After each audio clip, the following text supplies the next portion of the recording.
bunny. Hi. She's part lionhead. I'm part lop, aren't you? See, I'm a little blue-eyed white bunny.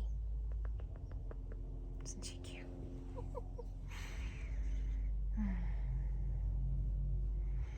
She's bunnying. Are you just bunnying, huh? One of the brilliant things that Alan Watts talks about in here is language and how we break apart objects into objects that do things, like my bunny is digging. And I love how he brings together that it's really not about my bunny digging. My bunny is just bunnying. It's just doing what a bunny does. So I'm going to share the beautiful way that he breaks this down with my bunny. Here with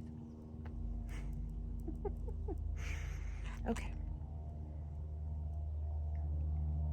It says, once upon a time, the mouth, the hands, and the feet said to each other, we do all this work, gathering food and chewing it up, but the lazy fellow, the stomach, does nothing.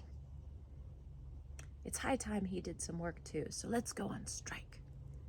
Whereupon they went many days without working, but soon found themselves feeling weaker and weaker until at last each of them realized that the stomach was their stomach, and that they would have to go back to work to remain alive.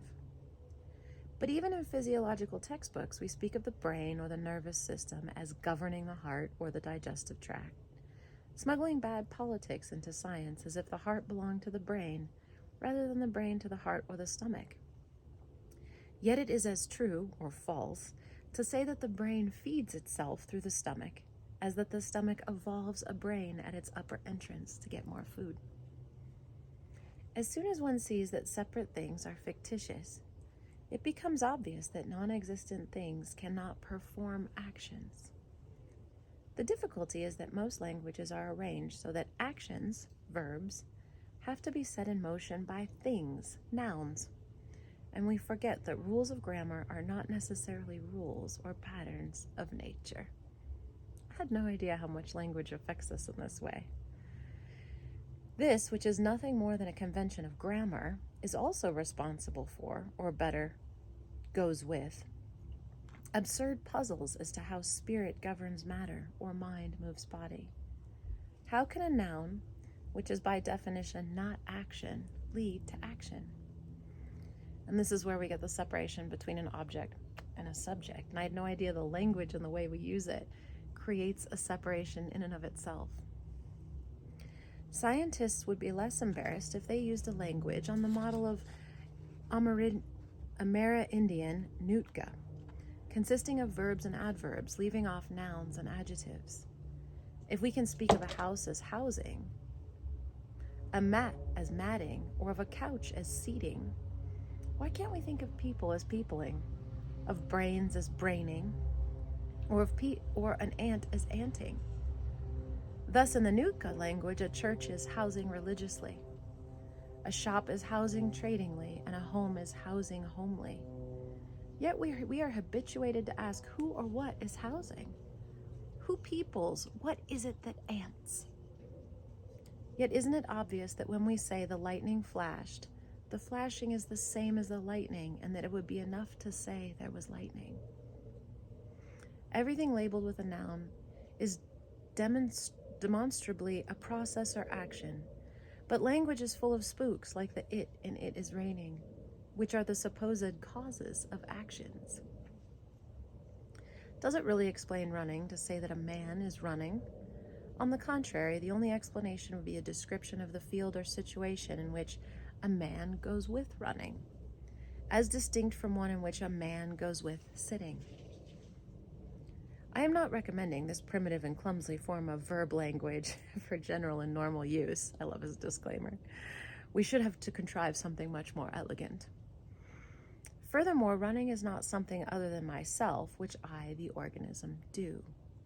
For the organism is sometimes a running process, sometimes a standing process, sometimes a sleeping process, and so on.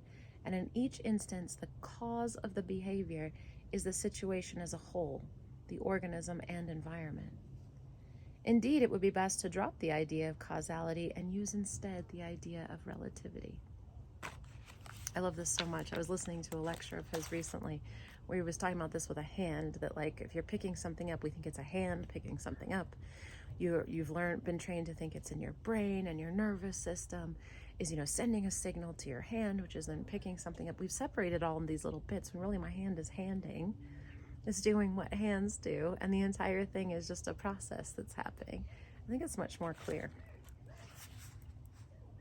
For it is still inexact to say that an organism responds or reacts to a given situation by running or standing or whatever. This is still the language of Newtonian billiards. It is easier to think of situations as moving patterns, like organisms themselves. And thus, to go back to the cat, or catting, he gives an example earlier in the book of, we view cause and effect as sort of broken events.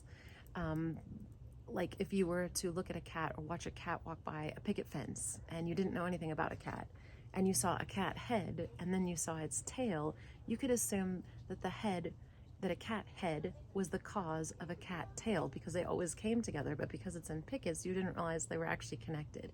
And he uses that as sort of a metaphor for events in life, because we're broken up in time. We often don't realize that they're connected, but he's sort of giving this theory that they are completely connected and arise at the same time. We just don't realize it.